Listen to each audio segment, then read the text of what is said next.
فرزند زہرا یہ حالات برے ہیں۔ کاشانہ بصیرت ایک ایسا مکمل یوٹیوب چینل جس پر محروم بصارت کے لیے بالخصوص اور تمام افراد کے لیے بالعموم سینکڑوں کی تعداد میں اسلامی کتب دستیاب ہیں۔ لہذا گزارش ہے کہ آپ اپنی ذمہ داری نبھاتے ہوئے کاشانہ بصیرت کو سبسکرائب کرنے کے ساتھ ساتھ بیل آئیکن کو پریس کیجیے تاکہ آپ علم کے حصول کے ساتھ ساتھ مذہب اہل بیت کی اشاعت میں بھی اہم کردار ادا کرتے رہیں۔ کاشانہ بصیرت۔ فرزند زہرا یہ حالات برے ہیں۔ بسم اللہ الرحمن الرحیم۔ السلام علیکم۔ یہ کتاب آپ کے لیے کاشانہ بصیرت کی یوٹیوب چینل کی جانب سے ریکارڈ کی جا رہی ہے۔ نام کتاب احسن الفوائد فی شرح رسالہ اعتقادیہ، تالیف شیخ صدوق علیہ رحمہ۔ اب ہم کتاب کا پارٹ نمبر 13 پڑھیں گے۔ باب اول توحید باری تعالیٰ کے بارے میں شیعہ امامیہ کا اعتقاد، صفحہ نمبر 97 کا بقیہ حصہ۔ یہ شبہ بھی بچند وجہ درجہ اعتبار سے ساقط و حابط اور ناقابل استناد ہے۔ وجہ اول، اس مقام پر صاحب رسالہ حمیدیہ نے صانع عالم کی ہستی کا اقرار و انکار کرنے والوں کی مثال ان دو شخصوں کے ساتھ دی ہے۔ یہ مثال دراصل امام جعفر صادق علیہ السلام کے املا کردہ رسالہ توحید مفضل سے ماخوذ ہے، جو کسی نہایت عالی شان رفیع البیان کوٹھی میں داخل ہوں، جس میں متعدد محکم و مضبوط کمرے اور نشست گاہیں موجود ہوں، دروازوں جنگلوں سے آراستہ ہوں، برآمدے بہت عمدہ ہوں۔ ان کمروں میں اعلیٰ درجے کے فرش فروش بچھے ہوں، بڑے بڑے پلنگ، عمدہ کرسیاں، میز اور بیش قیمت ظروف نہایت سلیقہ و قرینے سے اپنی اپنی جگہ موجود ہوں۔ اس کے چاروں طرف نہایت خوبصورت سیر گاہیں نظر آ رہی ہوں۔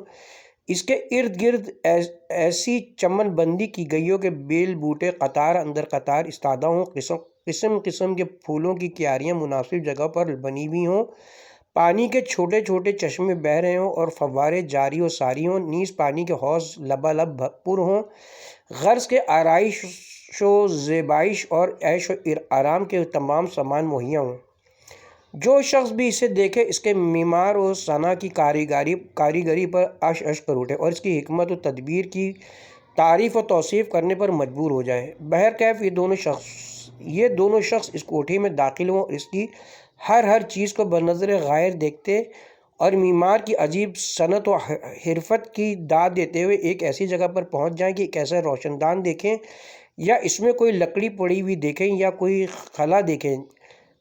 خلا دیکھیں جس کی مصلحت ان کی سمجھ میں نہ آ سکے۔ اس وقت ان میں سے ایک شخص تو یہ کہے کہ اس کوٹھی کا بنانے والا اگرچہ ہماری نظروں سے غائب ہے، لیکن اس بات میں تو ذرا بھی شک و شبہ نہیں کہ وہ ضرور اس کوٹھی کی تعمیر میں اس نے جس کاریگر کا مظاہرہ کیا ہے، اس سے واضح ہوتا ہے کہ اس میں علم و قدرت اور تدبیر و حکمت بدرجہ اتم و اکمل موجود ہے۔ ہاں البتہ اس کوٹھی میں بعض چیزیں ایسی ہیں کہ جن کی حکمت و مصلحت ہماری سمجھ میں نہیں آ رہی، مگر چونکہ اکثر چیزوں کی حکمت واضح و آشکار ہے، جو اس کے معمار کے حکیم و مدبر ہونے کی بین دلیل ہے، اس لیے ان بعض چیزوں میں بھی ضرور کوئی مصلحت اور حکمت ہوگی جو اس وقت ہماری سمجھ میں نہیں آ رہی۔ مگر دوسرا شخص یہ سب کچھ دیکھنے کے بعد یہ کہے کہ اس کوٹھی کو کسی علیم و حکیم اور مہندس معمار نے نہیں بنایا، ایک تو اس لیے کہ میں نے اسے بچشم خود دیکھا نہیں، اور دوسرا اس لیے کہ اگر وہ حکیم ہوتا تو یہاں بعض چیزیں بلا فائدہ نہ ہوتی، اور پھر کچھ سوچ کر وہاں موجود پہاڑ کی طرف اشارہ کر کے کہے کہ مدت ہے دراز میں ہوائیں چلتی رہیں اور اس پہاڑ کی طرف سے مٹی اور پتھر حرکت کر کے آتے رہے، اور چشمہ و بارش کے پانی کی آمیزش سے گارا بن گیا، اور ایک طویل عرصہ گزرنے کے بعد تدریجی طور پر یہ محل خود بخود اس مواد سے تیار ہو گیا۔ اسی طرح عرصہ دراز تک ہوائیں چلتی رہیں کہ یہ سامان ادھر ادھر سے اڑ کر یہاں جمع ہو کر کمروں میں خود بخود آراستہ ہو گیا۔ اب فیصلہ ارباب عقل و دانش پر ہے کہ وہ اس شخص کے بارے میں کیا حکم دیتے ہیں کہ جو اس تعمیر کو ایک مدبر و حکیم اور ذی عقل و حیات ذات کی طرف منسوب کرتا ہے اور اس شخص کی نسبت کیا فیصلہ صادر کرتے ہیں جو اس تعمیر کو ایک ترابی مادہ اور اس کی حرکت کی جانب نسبت دیتا ہے، اور ان میں سے کس کا نظریہ قرین عقل و دانش ہے۔ سورہ عنکبوت پارہ نمبر 20 کا حوالہ ہے۔ اس میں کس قدر تعجب کی بات ہے کہ دہریہ تو اس عجائب و غرائب سے لبریز عالم کو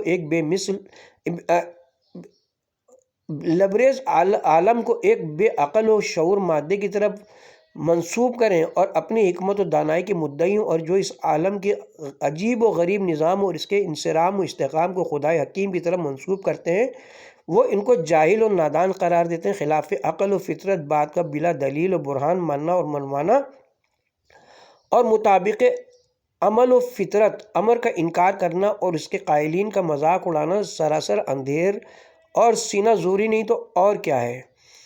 جو چاہے ان کا حسن کرشمہ ساز کرے، اگرچہ اس شعبے کے ازالے میں یہی بے نظیر مثال والی تقریر دل پذیر کافی دوانی ہے، مگر ہم مزید اطمینان قلب کے لیے ذیل میں بعض اور وجوہ بھی بیان کرتے ہیں۔ وجہ دوم، یہ ایک مسلمہ قانون ہے کہ کسی چیز کے معلوم نہ ہو سکنے سے یہ لازم نہیں آتا کہ وہ واقع میں موجود ہی نہیں ہے۔ ہم اس عالم کی اکثر و بیشتر اشیاء کے حکم و مصالح سے آگاہی حاصل کر چکے ہیں، اور ان میں جو محر العقول فوائد و مصالح موجود ہیں ان کے چہرے سے نقاب کشائی کر چکے ہیں۔ تو عقل سلیم یہی کہتی ہے کہ جس صانع حکیم کے اکثر آثار صنعت میں بے شمار اسرار و رموز موجود ہیں، ضرور ان بعض اشیاء میں بھی کوئی نہ کوئی حکمت ہوگی جس تک تاحال ہماری رسائی نہیں ہوئی، لہٰذا اس کی گہرائی تک رسائی حاصل کرنے کی جدوجہد کرنا چاہیے۔ اگرچہ انسانی علم بہت ہی ناقص ہے، اس لیے تو یہ ممکن نہیں ہے کہ وہ مقام اسرار قدرت کو بے نقاب کر سکے، مگر وہ مسلسل تگ و تاز سے اپنے معلومات کے ذریعے بہت سے مجہولات کو حاصل کر سکتا ہے۔ آج کل کے انکشافات جدیدہ اور آلات مفیدہ انسان کی اسی جذبہ تحقیق و جستجو کے ناقابل انکار آثار و شاہکار ہیں۔ بائیں ہمہ کسی چیز کی حکمت و مصلحت کو نہ سمجھ سکنے کو اپنی کم علمی پر محمول کرنا چاہیے، نہ اس امر پہ کہ اس چیز میں کوئی مصلحت ہی نہیں۔ ایسا کرنا دانشمندی نہیں بلکہ سراسر حماقت ہے۔ یہ بات اس وقت درست ہوتی جب کہ ہم کائنات کی تمام چیزوں کی کنہ حقیقت معلوم کر چکے ہوتے اور اس کے باوجود بعض اشیاء کی کوئی مصلحت نظر نہ آتی، مگر جب یہ حقیقت مسلم ہے کہ علوم و فنون کی موجودہ ترقی کے دور میں بھی ہمارے مجہولات کی تعداد معلومات سے کہیں زیادہ ہے، تو پھر یہ نظریہ کیوں کر درست ہو سکتا ہے کہ جس چیز کی مصلحت ہم معلوم نہیں کر سکے اس میں کوئی مصلحت ہی نہیں ہے۔ خداوند عالم نے ایک گروہ کی مذمت کرتے ہوئے فرمایا ہے کہ وہ جس چیز کا احاطہ علمی نہیں رکھتے ہوں اسے جھٹلا دیتے ہیں۔ وہ دو چار مجہول چیزوں کو دیکھ کر بکثرت معلوم چیزوں سے بھی دستبردار ہو جانا خرد مندوں کا کام نہیں ہے۔ وجہ سوئم ہم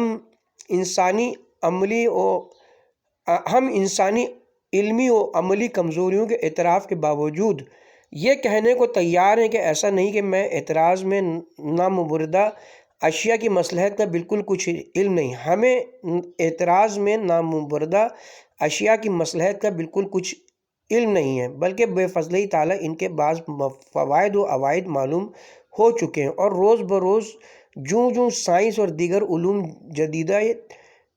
جدیدہ ترقی کرتے جاتے ہیں، تو اس سے جہاں دیگر ارباب مذاہب اپنے مذاہب کی بقا و سالمیت کو خطرے میں محسوس کر کے خائف و ہراساں نظر آتے ہیں، وہاں مسلمان اسلام کی صداقت و حقانیت کو اور اجاگر و روشن ہوتے ہوئے دیکھ کر خوش و خرم ہو رہے ہیں۔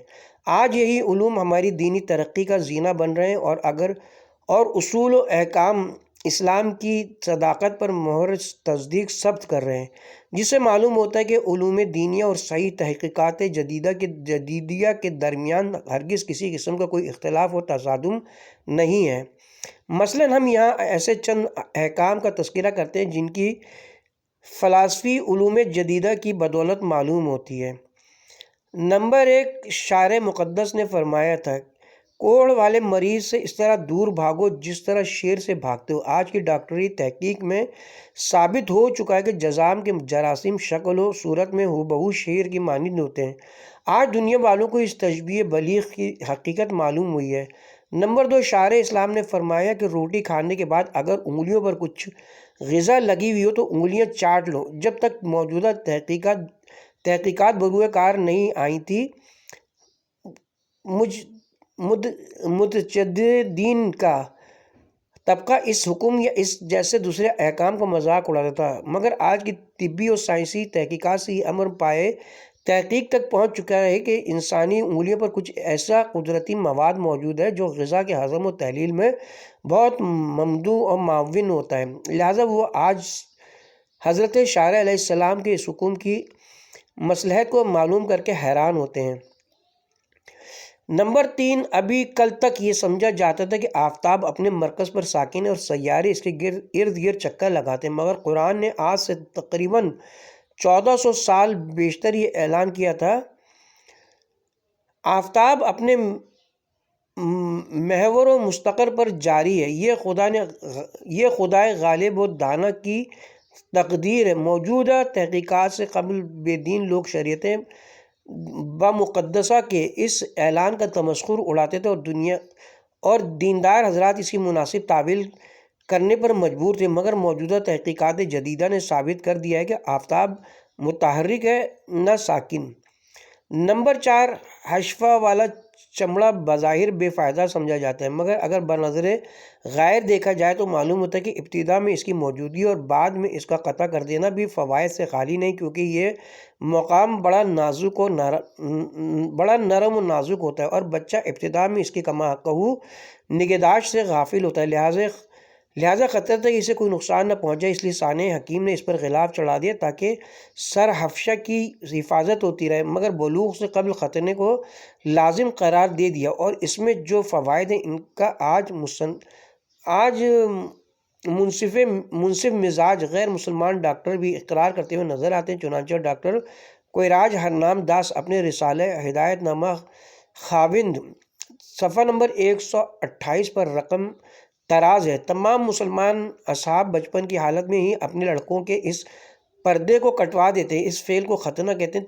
طبی نقطۂ نظر سے مجھے مسلمانوں کی یہ رسم بہت ہی پسند ہے۔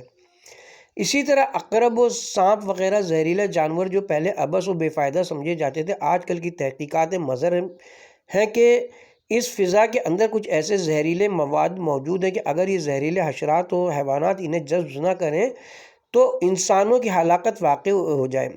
علاوہ بری یہی اشیاء بعض امراض مزمنہ کے علاج میں بطور دوا بھی استعمال ہوتی ہیں، اور بھی ان کے وجود سے بہت سے فائدے ہیں جو عند الطالب معلوم ہو سکتے ہیں۔ ابھی تک ہمارے علوم ناقص اور تحقیقات تشنہ تکمیل ہیں، اور روز بروز نئی تحقیقات اور تجربات سے کئی اسرار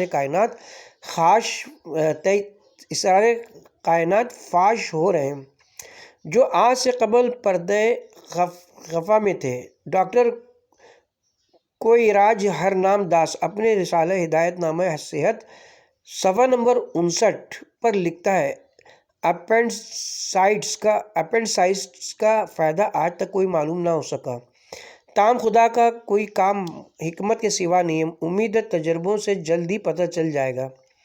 وجہ چہارم، شبلی نے ابن رشد سے اس شبے کا یہ جواب نقل کیا کہ دنیا میں جو برائی پائی جاتی ہے وہ بالذات نہیں بلکہ کسی نہ کسی بھلائی کی تابع ہے۔ مثلاً غصہ بری چیز ہے، لیکن اس حادثہ کا نتیجہ یہ کہ جس کی بدولت انسان حفاظت خود اختیاری کرتا ہے، اگر یہ حادثہ نہ ہو تو انسان ایک قاتل کے مقابلے میں اپنی جان بچانے کی بھی کوشش نہ کرے۔ فسق و فجور بری چیز ہے، مگر یہ اسی قوت سے متعلق ہیں جس پر نسل انسانی کی بقا منحصر ہے۔ آگ گھروں کو جلا دیتی ہے، شہر کے شہر اس سے تباہ ہو جاتے ہیں، لیکن اگر آگ نہ ہو انسان کا زندگی بسر کرنا محال ہو جائے۔ ان اچھی چیزوں سے اس تاریک پہلو کی جدائی بظاہر ناممکن ہے۔ یہ ممکن نہیں ہے کہ ایسی آگ پیدا کی جائے جس سے کھانا تو پکایا جا سکے مگر مسجد میں جلانا چاہیں تو نہ جل سکے۔ خلاصہ کلام یہ کہ موجودات عالم میں جو کچھ موجود ہے وہ دو حال سے خالی نہیں ہے، یا وہ خیر محض ہے یا ان میں خیر کا پہلو غالب ہے۔ ایسی کوئی چیز موجود نہیں جو سراسر شر ہو یا اس میں خیر و شر کا پلہ برابر ہو یا شر کا پلہ بھاری کو آزمائے یا شر کا پلہ بھاری ہو آزمائے جس کا جی چاہے۔ بہرحال نظام عالم میں بزم خویش جو برائیاں ہمیں نظر آتی ہیں کے متعلق کون شخص یہ وثوق کے ساتھ کہہ سکتا ہے کہ یہ واقعی نقائص ہیں، جبکہ نظام عالم کا پورا سلسلہ ہماری آنکھوں کے سامنے موجود ہی نہیں ہے۔ لہٰذا اتنی سی بات پر خداوند عالم کے کمال اور عزت و جلال کا کیوں کر انکار کیا جا سکتا ہے، بالخصوص جبکہ ہمارے علم کی آخری سند ہے۔ مگر لوگوں نے خداوند عالم کی قدر نہیں کی، ورنہ یہ جرأت نہ کرتے۔ سابقہ ابحاث کا خلاصہ: مذکورہ بالا بیانات شافیہ اور ابحاث کافیہ سے یہ امر کا شمس فی نفس النہار واضح و آشکار ہو جاتا ہے کہ خالق کائنات کے وجود کا اقرار بالکل بدیہی و فطری ہے، اور ہر قسم کے شکوک و شبہات سے بلند و بالا ہے۔ اسی بنا پر حکیم فرفوریس نے کہا ہے کہ جو امور بداہیت عقل سے ثابت ہیں، من جملہ ان کے ایک مسئلہ ثبوت صانع عالم بھی ہے، اور یہ حکیم ابن مسکوہ رحمۃ اللہ علیہ کہتے ہیں کہ حکمہ میں سے کسی سے یہ بھی منقول نہیں کہ اس نے وجود صانع کا انکار کیا ہو۔ جو حقیقت یہ ہے کہ حکمہ تو بجائے خود آج تک عقلاء میں سے کسی عقل مند آدمی نے بھی ہستی صانع کا انکار نہیں کیا۔ اگر کسی شخص نے صانع کا انکار یا اس کی ہستی میں تردد و تذبذب کا اظہار کیا تو عقلائے روزگار نے اسے زمرہ عقلائے کامگار سے شمار نہیں کیا۔ حقیقت بھی یہی ہے کہ ایسا شخص صاحب عقل کہلانے کا مستحق نہیں ہے، کیونکہ عقل کی تعریف بالاثر جو حضرت امام جعفر صادق علیہ السلام نے بیان فرمائی ہے، العقل ما ابدب الرحمن و اکتسب الجنان، اصول کافی عقل وہ ہے جس سے خداوند عالم کی عبادت کی جائے اور جنت حاصل کی جائے۔ لہذا بنابنی جو شخص خدائے رحمان کی عبادت اور جنت کا حاصل کرنا تو درکنار خود معرفت پروردگار سے بھی تئی دامن ہے، وہ کسی طرح بھی عقل مند کہلانے کا حقدار نہیں۔ ایسے شخص میں جو چیز موجود ہے جسے عام لوگ عقل کہتے ہیں، وہ در حقیقت نکرہ اور شیطانیت ہے، جو عقل کے ساتھ شباہت تو رکھتی ہے مگر حقیقتاً عقل نہیں ہے، کیونکہ اگر وہ فی الواقع عقل ہوتی تو اس کا حامل معرفت خالق عالم اور اس کی عبادت سے اس طرح غافل و ذاہل نہ ہوتا۔ اثبات صانع پر ایک اقناعی دلیل: عقل کے نزدیک ضرر محمل کا دفع کرنا اور اس سے بچاؤ کی تدبیر اختیار کرنا لازم ہے، یعنی جہاں کسی قسم کے ضرر پہنچنے کا محض احتمال و اندیشہ بھی ہو، وہاں عقل سلیم بطور وجوب اس کے دفع کرنے اور اس سے بچاؤ کی کوئی تدبیر اختیار کرنے کا حکم کرتی ہے، چی جائے کہ جب وہ ضرر یقینی و حتمی ہو۔ چنانچہ مشاہد و شاہد ہے کہ اگر کوئی غیر سقہ آدمی یا کوئی بچہ کسی شخص کو یہ خبر دے کہ فلاں جگہ ایک شیر یا اژدہا بیٹھا ہے، تو جو شخص بھی اس طرف سے گزرتا ہے وہ اسے موت کے گھاٹ اتار دیتا ہے۔ تو اگرچہ اس شخص کو اس مخبر کی اس خبر پر یقین نہ ہو، مگر محض اس خیال سے کہ شاید یہ سچ کہہ رہا ہو اور مبادا اسے کوئی ضرر پہنچ جائے، اس لیے وہ یا تو اس مقام پر جاتا ہی نہیں، اور اگر جائے بھی تو بچاؤ کی کوئی نہ کوئی تدبیر کر کے جاتا ہے، اور یہی طریقہ کار عقل و فطرت کے عین مطابق ہے۔ مگر متعلقہ مسئلے میں پہنچ کر منکرین خدا کے نزدیک یہ اصول بدل جاتا ہے۔ ہم دیکھتے ہیں کہ بنا پر مشہور 1,24,000 صادق القول معصوم عن الخطا انبیاء و مرسلین اور ان سے بھی زائد ان کے اوصیاء طاہرین اور کروڑوں علماء دین بلکہ متدینین و ولیین یہ کہتے رہے اور کہہ رہے ہیں کہ خداوند عالم موجود ہے، اور اس صانع حکیم نے اس مادی عالم کے علاوہ ایک اور عالم آخرت جس میں جنت و دوزخ ہے بھی پیدا کیا ہے، جس میں مرنے کے بعد بطور جزا یا سزا لوگوں کو رہنا ہے۔ کیا ایسی حالت اگر کسی عقل مند آدمی کے سامنے ہو تو اس کی عقل اسے حقیقت حال کا سنجیدگی سے جائزہ لینے اور متانت سے غور و فکر کرنے پر مجبور نہیں کرتی؟ کیا عقل اسے یہ سوچنے پر آمادہ نہیں کرتی کہ قطع نظر ان ادلہ و براہین کے جو صانع عالم کی ہستی پر قائم حقیقت و امر و دو حال سے خالی نہیں، یا خدا ہے قادر یقین ہے، یقیناً ہے یا نہیں ہے، اور یہ یقیناً، اس کو دوبارہ پڑھ لیتے ہیں، حقیقت امر دو حال سے خالی نہیں، یا خدا ہے لاور یقیناً ہے یا نہیں ہے، اور یقیناً یہ شک باطل ہے۔ اگر نہیں ہے تو اسے ماننے اور نہ ماننے والے مرنے کے بعد سب برابر ہوں گے، نہ کوئی حساب و کتاب ہوگا، نہ جنت و دوزخ ہے۔ لیکن اگر وہ موجود ہوا تو ماننے والے تو رازداری حاصل کر جائیں گے، مگر نہ ماننے والے ہلاک و برباد ہو جائیں گے۔ اس سے ثابت ہوا کہ ماننے میں فائدہ اور نہ ماننے میں ضرر و نقصان ہے کا اندیشہ ہے۔ کیا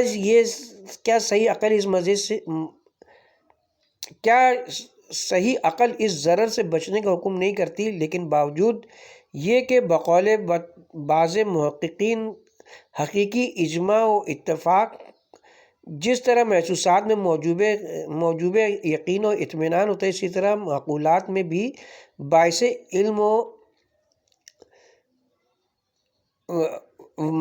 علم و اذہان ہوتا ہے، لیکن یہ کج فطرت لوگ اس جمع غفیر اور جمع کثیر کے اجماع و اتفاق سے بھی ہرگز متاثر نہیں ہوتے، بلکہ باہما اپنے انکار پر اصرار کر رہے ہیں۔ لہذا در این حالات کون دشمن عقل ایسے لوگوں کو صاحب عقل تسلیم کر سکتا ہے؟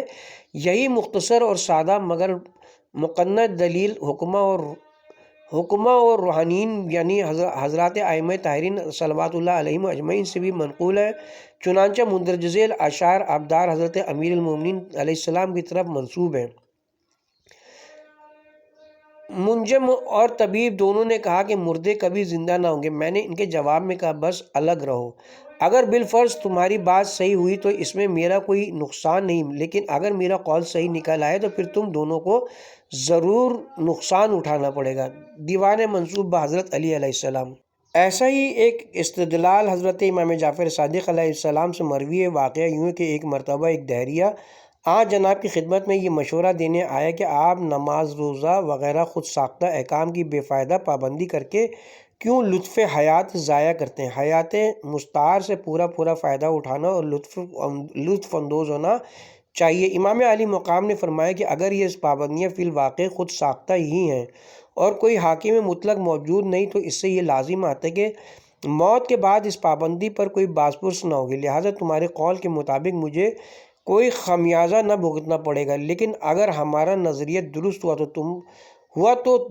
تو بتاؤ تمہاری یہ آزادیاں تمہیں آئندہ کہاں لے جائیں گی؟ بحار الانوار جلد نمبر 2۔ امام کی اس کلام ہدایت عام کا یہ اثر ہوا کہ وہ دہریہ مشرف با اسلام ہو گیا، اور امام علیہ السلام کی اس کلام موجز نظام کا جس طرح اس دہریے پر اثر ہوا تھا وہ تو آپ نے سن لیا۔ یہاں ایک اور گم گشتہ وادی ضلالت کا تاثر بھی سماعت فرما لیجئے۔ جو غلط تعلیم اور غلط سوسائٹی سے متاثر ہو کر اسلام کا جوا اپنی گردن سے اتار کر دہریت کی تاریخ وادی ضلالت میں قدم رکھ چکا تھا، اور بڑی دلیلوں سے اس کی تسلی نہ ہوتی تھی، مگر جب توفیق ایزدی شامل حال ہوئی تو امام علیہ السلام کا یہی کلام حق ترجمان پڑھ کر صراط مستقیم پر گامزن ہو گیا اور اس کے تمام عقدے حل ہو گئے۔ اس کے اپنے الفاظ میں اس کی داستان سنیے۔ کہتے ہیں ایک دن میں ایک مذہبی رسالہ پڑھ رہا تھا، پڑھتے میری نظر ایک دلیل پر پڑی جسے صادق آل محمد نے خدا کی ہستی کے ثبوت میں ایک دہریے کے سامنے پیش فرمایا تھا، پھر یہی سابقہ روایت نقل کی ہے۔ یہ روایت پڑھ کر میرے ہاتھ سے رسالہ گر پڑا اور میرے دماغ کو ایک جھٹکا سا لگا۔ مجھے ایسا معلوم ہوتا تھا کہ حضور مجھے کو مخاطب فرما کر کہتے ہیں لیکن اگر میں صادق القول ہوں تو یہ آزادیاں تمہیں آئندہ کہاں لے جائیں گی؟ آنکھیں دیکھتی تھیں مگر ان لفظوں کے سوا کچھ دکھائی نہ پڑتا تھا، کان سنتے تھے مگر یہی فقرہ میری نیند اچاٹ ہو گئی اور کھانا پینا چھوٹ گیا۔ عجیب حالت تھی، دل میں خوف جسم کو لرزہ، زبان خاموش اور دماغ میں اسی ایک فکرے کی صدائے بازگشت، لیکن اگر میں صادق العقول تو تمہاری آزادیاں تمہیں آئندہ کہاں لے جائیں گی۔ 8-10 روز تک میری یہی حالت رہی اور میں یہ لکھتے ہوئے آج بھی بے انداز خوشی اور سرور محسوس کرتا ہوں کہ بطفیل چہاردہ معصومین، آخر میں دل و دماغ نے وہ سوال حل کر لیا جو سال تک میرے لیے ایک معمہ رہا تھا، جو رسالے میں شیعہ کیوں ہوا۔ از حلمی سچ ہے، یعنی بات جو دل سے نکلتی ہے اثر رکھتی ہے۔ خدا کرے ہماری یہ کتاب بھی اسی طرح گم گشتگان وادی ضلالت و سرگردان ورثہ غوایت کے لیے باعث رشد و ایمان اور شمع ہدایت و ایقان ثابت ہو، بجائے نبی و آلہ اطہار علیہم السلام۔ وجود باری تعالیٰ کے متعلق ایک سوال اور اس کا جواب۔ بعض بے بصیرت لوگوں کے اذہان ناقصہ میں عموماً یہ سوال چکر لگاتا رہتا ہے کہ اللہ تعالیٰ کس طرح وجود میں آیا، جبکہ ہر موجود کے لیے عقلاً کسی موجد کا ہونا ضروری ہے۔ اس سوال کا جواب یہ کہ جس طرح عقل کا یہ فیصلہ کہ کسی موجود کے لیے ایک موجد کا ہونا ضروری ہے، اسی طرح یہی عقل یہ بھی کہتی ہے کہ اس تمام کائنات کا کوئی ایسا موجد ہونا چاہیے جو کسی موجد کے بغیر آپ سے موجد ہو، ورنہ ہر موجود کے لیے آپ موجد درکار ہوگا اور یہ سلسلہ کہیں بھی جا کر نہ رکے گا۔ خدا تو کہتے ہی اس کو ہیں جو سب کا خالق ہو اور خود کسی کا مخلوق نہ ہو۔ اگر وہ بھی کسی کا مخلوق ہو تو پھر وہ خدا نہیں رہے گا، بلکہ خدا وہ ہوگا جس نے اس کو پیدا کیا ہے۔ ایمان بن اللہ کے اخلاقی فوائد۔ مذکورہ بالا تمام حقائق سے ایک ناظر خبیر کو یقین ہو جاتا ہے کہ صانع عالم موجود ہے اور اس کی ہستی کا اقرار واجب و لازم ہے۔ اگر اسے مسئلہ ہستی صانع کو دیکھا جائے تو اس کے کئی اخلاقی فوائد ہیں۔ ہم یہاں بعض فوائد کی طرف اشارہ کرتے ہیں۔ پہلا فائدہ یہ ہے کہ تمام نیکیوں کا سرچشمہ ہے۔ جب یہ یقین مبدل با شک ہو جائے تو انسان جوش عمل سے عاری ہو جاتا ہے، پھر اس نے عمل کی ہزار صحیح کے باوجود انصاف کے حدود کو قائم نہیں رکھ سکتا اور وہ شیطان کا آلہ کار بن کر رہ جاتا ہے، کیونکہ جب کسی محاسب اعلیٰ کا یقین ہی نہ ہو تو صحیح عمل کا جائزہ لینے کی کیا ضرورت ہے۔ جب کوتوالی موجود نہیں تو چور کو چوری سے کیا امر مانے ہو سکتا ہے۔ منکرین کے گروہ میں جو کچھ حسن عمل پایا جاتا ہے وہ ان کے باطنی تذبذب کا نتیجہ ہے، یعنی منکر لوگ اگرچہ بظاہر منکر خدا ہیں اور آخرت کے خطروں سے بے پرواہی کا مظاہرہ کرتے ہیں، مگر دل کے گوشے میں یہ اندیشہ ضرور رکھتے کہ مبادا اس وسیع و عریض کائنات کا کوئی خالق و مالک ہو جو مرنے کے بعد ہمیں زندہ کر کے ہم سے باز پرس کرے۔ دوسری طرف بعض مدعیان ایمان شب و روز گناہ کی آلودگیوں میں ملوث نظر آتے ہیں۔ اس کی وجہ بھی یہ ہے کہ ان کا یہ اقرار لفظی اور رسمی وہ عین حالت رکوع سجود میں شک کرتے رہتے ہیں کہ شاید خدا موجود نہ ہو اور ہمارے یہ رکوع سجود تضییع اوقات ہوں۔ اسی لیے قرآن کریم مناظر قدرت کی طرف بار بار توجہ دلاتا ہے۔ وہ قدرت کی صنعت بھری رنگ آمیزیوں اور گلکاریوں کو انسان کے سامنے پیش کر کے پوچھتا ہے کہ سب کچھ موجود ہے، کیا یوں ہی پیدا ہو گیا؟ مظاہر عالم اور مناظر قدرت میں تحقیقی نظر ڈالنے سے بالآخر ضرور انسان شک کی دیوار سے پار ہو کر خالق بر و بحر کے سامنے اپنی موجودگی کا اپنی بندگی کا اقرار کرنے پر مجبور ہو جاتا ہے۔ اس کو دوبارہ پڑھ لیتے ہیں۔ بالآخر ضرور انسان شک کی دیوار سے پار ہو کر خالق بحر و بر کے سامنے اپنی بندگی کا اقرار کرنے پر مجبور ہو جاتا ہے۔ یا ایھا الناس قد جاءکم رسول بالحق من ربکم فآمنوا خیر لکم۔ ایمان باللہ کا دوسرا اخلاقی فائدہ یہ ہے کہ انسانی نگاہ میں اتنی وسعت پیدا ہو جاتی ہے جتنی خدا کی سلطنت وسیع و عریض ہے۔ انسان اس نعمت ایمان سے محروم ہو تو پھر اس کی نگاہ اسی تنگ و اسی تنگ دائرے تک محدود رہتی ہے جہاں تک اس کی اپنی قدرت، علم اور اس کے مطلوبات محدود ہوتے ہیں۔ وہ اسی دائرے میں اپنے حاجت روا تلاش کرتا ہے، طاقتوروں سے ڈرتا ہے اور کمزوروں کو دباتا ہے، لیکن خدا پر ایمان لانے کے بعد اس کی نگاہ تمام کائنات تک پھیل جاتی ہے۔ ہما ملک ما است کے ملک نا خدا زما است۔ اب ہر چیز سے اس کا ایک ہی رشتہ قائم ہو جاتا ہے۔ اب اس کی دوستی، دشمنی، محبت یا نفرت اور اپنے نفس کے لیے نہیں ہوتی بلکہ خدا کے لیے ہوتی ہے۔ وہ دیکھتا ہے کہ میں جس خدا کا بندہ ہوں اس کی خدائی میرے خاندان یا میرے ملک یا صرف عمراء یا غربا تک محدود نہیں ہے بلکہ وہ رب العالمین اور خالق السماوات والارضین ہے۔ لہٰذا اللہ پر ایمان رکھنے والا کبھی تنگ نظر نہیں ہو سکتا بلکہ وہ وسیع النظر اور عالی دماغ ہوتا ہے۔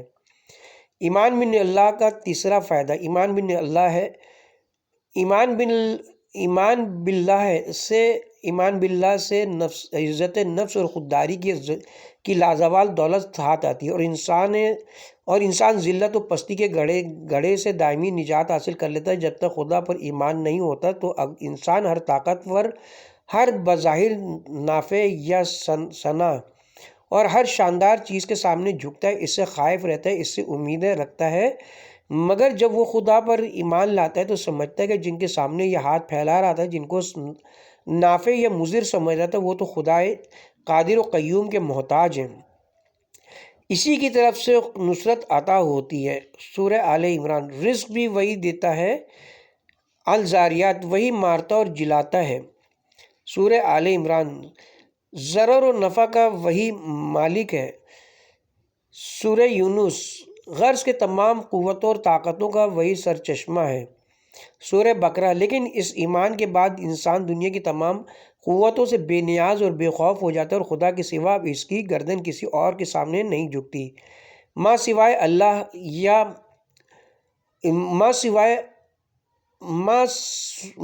اللہ رب مسلمان بندہ نیست۔ ایمان باللہ کا چوتھا فائدہ۔ اس ایمان کی وجہ سے انسان غرور و تکبر، ایسی صفات رذیلہ سے منزہ و مبرہ ہو جاتا ہے اور خودداری اور عزت نفس کے ساتھ ساتھ اس کے اندر تواضع و انکساری بھی پیدا ہو جاتی ہے، جو کہ اخلاقی جمیلیہ میں سے ایک بہت بڑا خلق ہے۔ وہ سمجھتا ہے کہ وہ خدا قادر کے سامنے بالکل بے بس ہے، بلکہ وہ جانتا ہے کہ صرف وہی نہیں بلکہ تمام عالم خدا کا محتاج اور خدا سب سے بے نیاز ہے۔ سورہ محمد۔ وہ تمام نعمتوں کا سرچشمہ خدائی کو سمجھتا ہے۔ سورہ نمل۔ لہٰذا اس عقیدے کے باعث وہ سراپا انکسار بن جاتا ہے۔ چنانچہ ارشاد قدرت ہے، خدائے رحمان کے خالص بندے وہ ہیں جو زمین پر فروتنی کے ساتھ چلتے ہیں، اور جب جاہل لوگ ان سے جہالت آمیز باتیں کرتے ہیں تو وہ سلام کر کے علیحدہ ہو جاتے ہیں۔ ایمان باللہ کا پانچواں فائدہ۔ ایمان اللہ سے انسان کے اندر امید و رجا کی ایک اطمینان بخش کیفیت پیدا ہوتی جاتی ہے اور مایوسی اور شکستہ دلی اس کے نزدیک نہیں بھٹکتی۔ اس کے پاس ایمان کا لازوال خزانہ موجود ہے، اگرچہ تمام ظاہری اسباب اور رسائل اس کا ساتھ چھوڑ جائیں، لیکن خدا پر بھروسہ و اعتماد کا دامن کبھی اس کے ہاتھ سے نہیں چھوٹتا، کیونکہ وہ جانتا ہے کہ اس کا خدا بڑا رحیم و کریم ہے۔ سورہ اعراف۔ وہ سمجھتا ہے کہ خدا کی رحمت سے نا امید ہونا کفر ہے۔ سورہ یوسف۔ وہ یقین رکھتا ہے کہ خدا ظلم و ستم نہیں کرتا۔ سورہ آل عمران۔ اس کا ایمان ہے کہ خدا اپنے بندوں کی داد و فریاد سنتا ہے۔ سورہ بقرہ۔ لہٰذا وہ سکون و اطمینان قلب کی دولت سے مالا مال ہو جاتا ہے۔ اس رجا و اطمینان قلب سے انسان کے اندر صبر و استقامت اور توکل الی اللہ ایسے صفات جلیلیہ پیدا ہوتے ہیں، اور دنیا کے سخت سے سخت مشکلات و مصائب بھی اس کے پائے ثبات میں لرزش پیدا نہیں کر سکتے۔ اسے یقین ہوتا ہے کہ اللہ نصرت کرے تو دنیا کی کوئی طاقت اس پر غالب نہیں آ سکتی۔ سورہ آل عمران۔ یہی وجہ ہے مشکلات و مصائب کے ہجوم کے وقت حزن و ملال اس کے نزدیک بھی نہیں بھٹکتا۔ سورہ حامیم سجدہ۔ وہ یقین رکھتا ہے جو بلا و مصیبت آتی ہے وہ تقدیر الہی کے تحت آتی ہے اور وہی اسے دور کرتا ہے۔ سورہ توبہ۔ اس کے ساتھ ہی اب ہم یہاں پہ کتاب کے پارٹ نمبر 13 کا اختتام کرتے ہیں، اور ساتھ ہی ایمان باللہ کا 5واں فائدہ اختتام کو پہنچا، اور پارٹ نمبر 14 کا آغاز ہم ایمان باللہ کا 6 فائدے سے کریں گے انشاءاللہ۔